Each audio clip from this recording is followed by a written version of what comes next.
আসসালামু আলাইকুম। Global engineering ইনস্টিটিউটে আপনাদের স্বাগতম।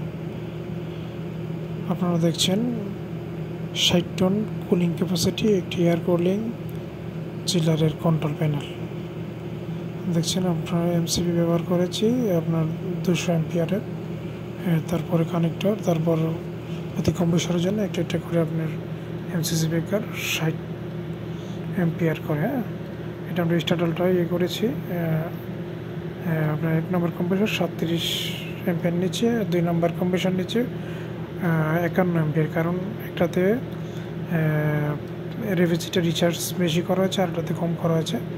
এখন আমাদের এটাকে চেক করা হচ্ছে মূলত স্টার্টারটা করতে। আমাদের দেখুন মেকানিক্যাল টাইমার ব্যবহার করেছে, ঠিক আছে। তারপর এই হচ্ছে আপনার স্টার্টারটা।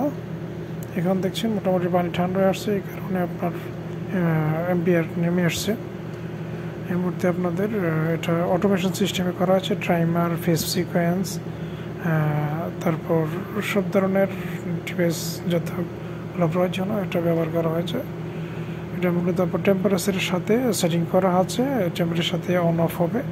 পানি ঠান্ডা হবে বা হাওয়া বাতাস ঠান্ডা হলে এটা আপনার অন অফ হবে আর কি, টেম্পারেচার সেটিং করা হয়েছে। আর এদিকে দেখছেন মেকানিক্যাল সেকশন, এটা 2টা কম্প্রেসার ব্যবহার করা আছে। প্রতিটা কম্প্রেসার 30 টন কুলিং ক্যাপাসিটি, মোট 60 টন কুলিং ক্যাপাসিটি। উপরে আপনার 6টা ফ্যান ব্যবহার করা হয়েছে।